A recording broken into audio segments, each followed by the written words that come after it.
पाठ मेरे संग की औरतें। कृतिका का ये पाठ लेखिका मृदुला गर्ग के द्वारा लिखा हुआ है, जिनका जन्म सन 1938 में हुआ था।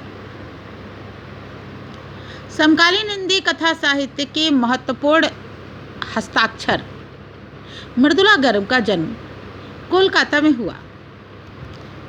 उन्होंने दिल्ली विश्वविद्यालय से एमए किया। भारत के विभिन्न शहरों में रहने के बाद सन 1974 से दिल्ली में रहकर स्वतंत्र लेखन का काम किया।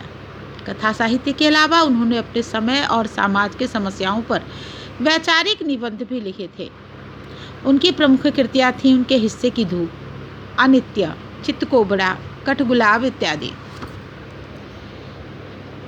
संपूर्ण पाठ केंद्र बिंदु हैं।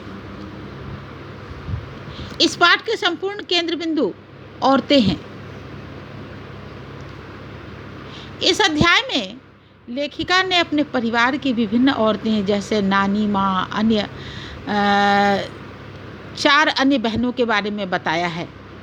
उन्होंने उनकी घरेलू, आर्थिक, सामाजिक तथा शैक्षणिक स्थिति का सरल वर्णन किया है।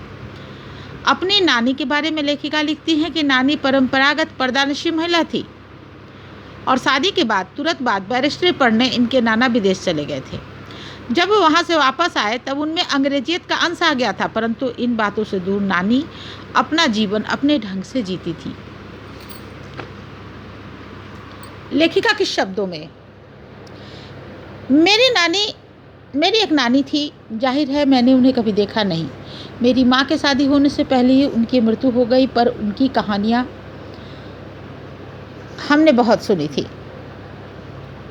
बाद में तीनों बहनों को खुद कहानी कहनी पड़ी।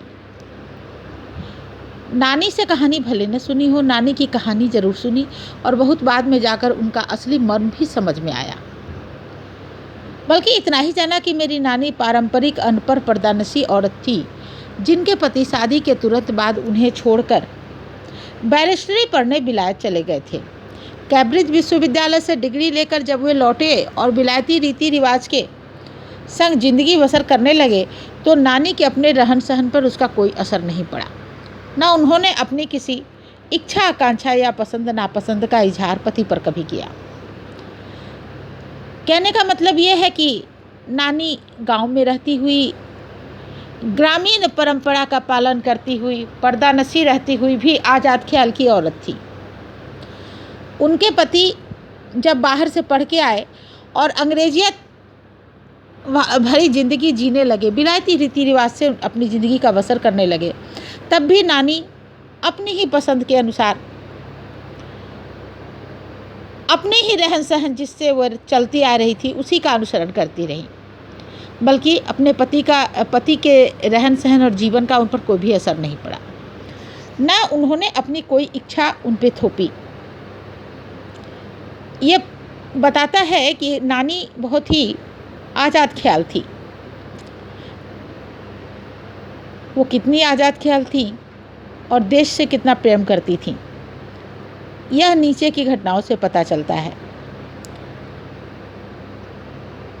पर जब कम उम्र में नानी ने खुद को मौत के करीब पाया तो 15 वर्षीय एकलौती बेटी अर्थात लेखिका के माँ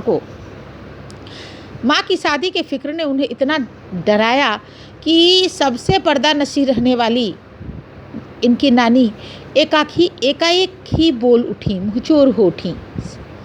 नाना से उन्होंने कहा कि वे पर्दे का लिहाज छोड़कर उनके दोस्त स्वतंत्रता सेनानी प्यारे लाल शर्मा से मिलना चाहती हैं।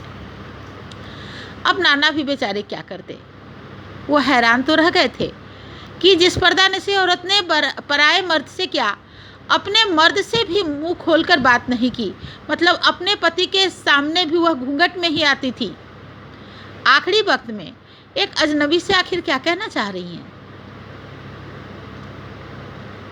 नाना ने वक्त को समझा कि वक्त कम है और मृत्यु का समय नज़दीक।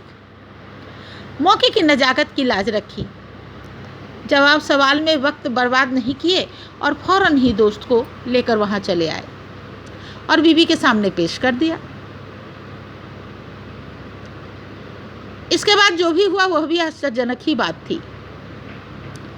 नानी ने कहा उनके दोस्त से, वचन दीजिए कि मेरी लड़की के लिए वर आप तय करेंगे। ऐसा उन्होंने क्यों कहा? उन्हें डर था कि उनके पति तो साहब हैं और वह नहीं चाहती थी कि उनकी बेटी की शादी साहबों के फरमाबरदार से हो। अर्थात क्रांतिकारी न रहते हुए भी वह देश के हित में, देशभक्ति के हित में थी और देशभक्त थी। वह नहीं चाहती थी कि किसी विदेशी संस्कृति के फरमाबरदार से या किसी साहब से उनकी बेटी की शादी हो। और उन्हें डर था कि इस रहन सहन को फॉलो करते हुए, रहन सहन का अनुसरण करते हुए उनके पति जो हैं उनकी बेटी की शादी किसी साहब से ही कराएंगे। तो उन्होंने प्यारेलाल शर्मा जी को ऐसा ही कहा, आप अपनी ही तरह आज़ादी का सिपाही ढूंढकर उसकी शादी करवा दीजिएगा। उसकी कौन? उनकी बेटी। अपनी बेटी की शादी के लिए उन्होंने प्यारेलाल शर्मा जी से यही कहा।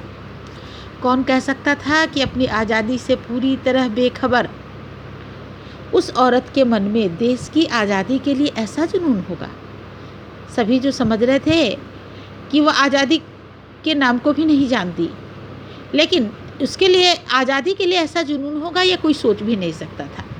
बाद में मेरी समझ में आया कि दरअसल वे निजी जीवन में भी काफ़ी आज़ाद ख्याल रही होंगी। बाद में लेखिका ने जब बड़ी हुई तो उन्हें समझ में आया कि वो निजी जीवन में भी बहुत ही आज़ाद ख्याल रही होंगी, इसीलिए उनके मन में ऐसा विचार आया।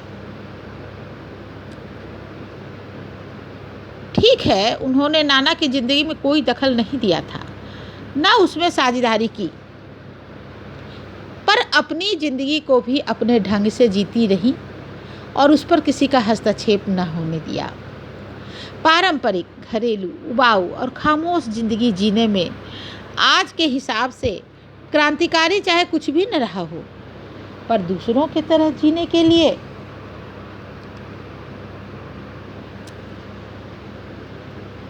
मजबूर न होने में असली आज़ादी कुछ और ही थी। लेखिका की नानी अपने इच्छा अनुसार अपने जीवन को जीती रही। खैर, अब लेखिका अपनी माँ के बारे में बता रही हैं कि इस तरह उनकी माँ की शादी एक पढ़े लिखे होनहार लड़के से हुई, जिसे आज़ादी के आंदोलन में हिस्सा लेने के अपराध में ICS के एक इम्तिहान में बैठने से रोक दिया गया था।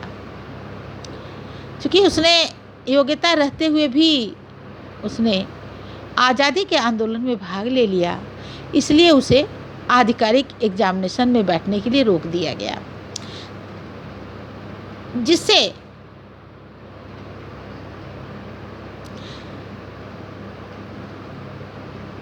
उसकी जेब में पुश्तैनी पैसा थोड़ा भी नहीं था, मतलब पारिवारिक पैसा थोड़ा भी नहीं था। माँ बेचारी अपनी माँ और गांधी जी के सिद्धांतों के चक्कर में सादा जीवन और ऊंचे ख्याल रखने पर मजबूर हुई।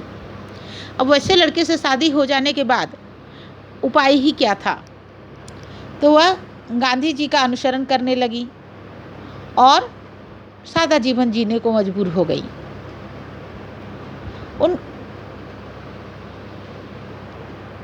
हाल उनका यह था कि खादी की साड़ी उन्हें इतनी भारी लगती कि कमर चनका खा जाती थी। इतनी कोमल थी उनकी माँ, इतनी पतली थी कि खादी की साड़ी भी संभाल नहीं पाती थी और उनकी कमर जो है उसमें दर्द हो जाता था, मूंछ आ जाता था। रात रात जाग कर वह साड़ी पहनने का अभ्यास करती थी। उसे वह साड़ी पहनना नहीं आता था, तो वो अभ्यास करती जिससे दिन में शर्मिंदगी न उठानी पड़े और वह साड़ी पहने रह सके।